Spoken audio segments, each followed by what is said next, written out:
everyone, it's Jego Reyes for CNN Philippines 10, where we break down major stories from here and abroad into bite-sized facts in 10 minutes.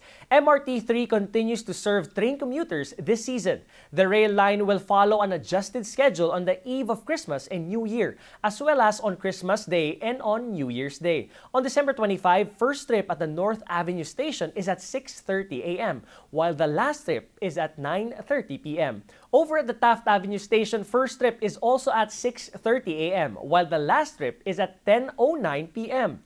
In the Land Transportation Office, Chief Assistant Secretary Vigor Mendoza has directed all regional directors and district office heads to intensify bus and terminal inspections across the country as most Filipinos go to their provinces. Now, if you're heading to Cebu City, the local government is reviving tartanillas, a traditional mode of transportation. It was once a prominent mode of transportation in the city since the Spanish colonial times. They ply the routes from the port of Cebu to the barangays of Parian and Taboan, as well as the streets of Sangtiangco and Colon. In the 1990s, their routes have been limited near Carbon Market and to Barangay Dulho to make way for modern transportation. To preserve history, the local government launched the Tartanilla sa Kilom-Kilom or Tartanilla at night for tourists who want to visit heritage sites downtown. In the morning, these carriages only ply from the public market to Barangay Dulho. One way to preserve our tradition, di ba? Sa una bata-bata sakay tagtartanilya karon kay hinahin naman siya wala. So mo na siya then kanang konsa to this tartanilya sa Kilom-Kilom not only kanang moad og income sa atong mga kotsero but konsa siya kanang i-preserve na. The tartanillas were spruced up with designs and hand paintings by local artists. LED lights were also installed. Even the kotseros were dressed up in costumes. From 7 until 11 p.m., the tartanillas can bring tourists to Freedom Park, Magellan's Cross, Plaza Independencia, and Fort San Pedro for only 50 pesos. The local government plans to continue the program throughout the year and even has a contest for the best tartanilla design. More overseas Filipino workers from war-stricken Israel have safely returned to the Philippines. The 11th batch, composed of 25 caregivers and 2 hotel workers, arrived at the NAIA Terminal 3. While the OFWs admit they bring home the trauma of war, they still feel happy now that they're back in the country to celebrate Christmas with their families. The Department of Migrant Workers or DMW says the repatriates receive cash assistance from the government even before leaving Israel.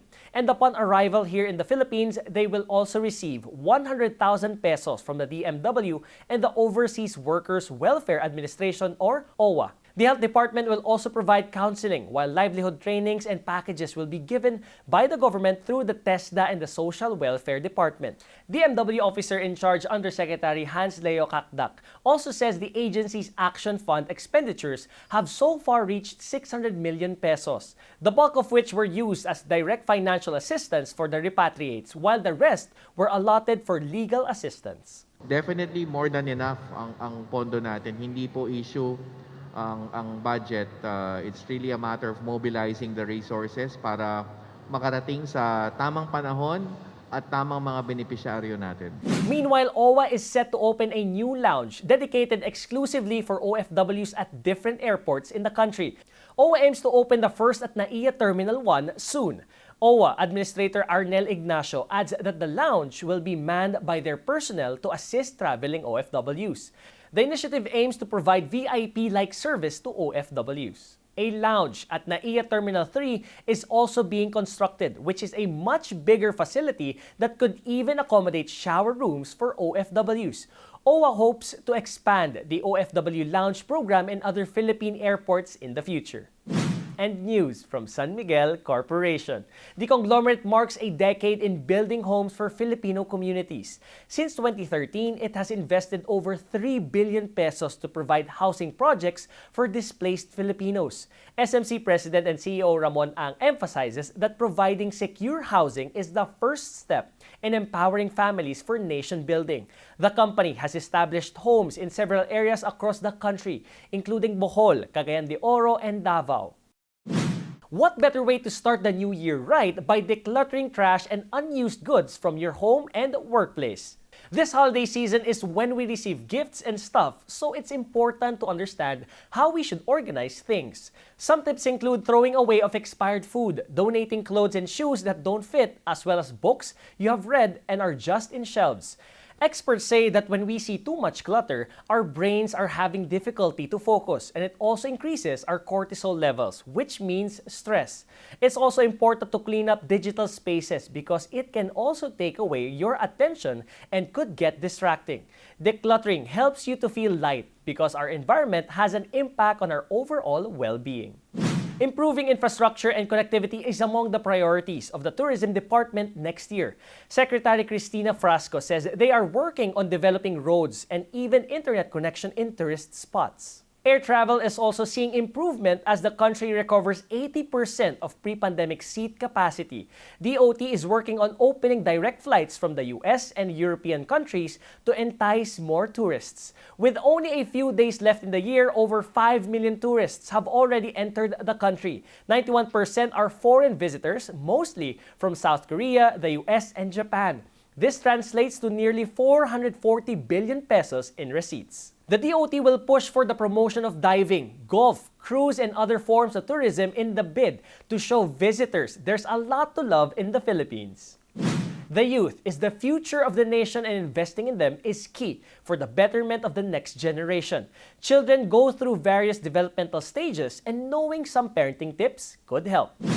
Don't leave your child alone. Always be with your child. Yung iba kasi nagse-cellphone, hindi na napansin, nakakasubo na pala ng something. Yung babies, no? Sometimes they want father to be taking care of their children. Why? Because the father are more focused. Kasi ang mommy, they are multitasking. They do everything, and then pag nakita na nila yung baby nila, nakasubo na pala ng something. You should not give your child any gadgets. You should not allow them to use it from birth until 2 years old. Limit or zero gadgets at least. It's very hard to leave the children in the preschool at the first time. They will have separation anxiety. They want to cling to their mothers, and sometimes they don't want the school per se, the ambience or the preschool teacher. But you should be exposing your child to this environment. So, okay lang yan. Nararanasan talaga ng preschool yan. And they have to bear with it, no?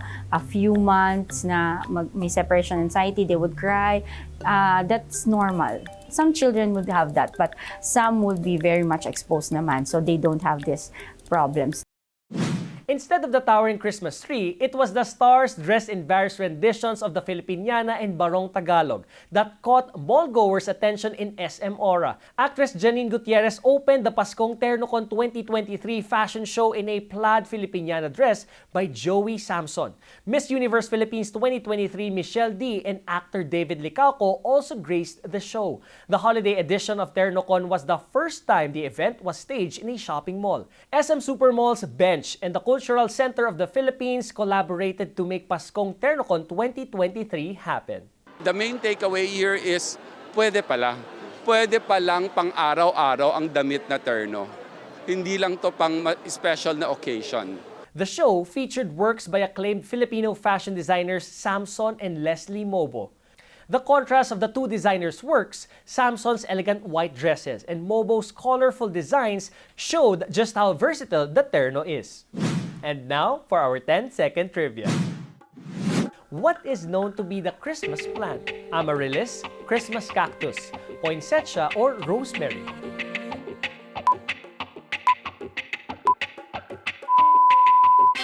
Poinsettia is known as the Christmas plant.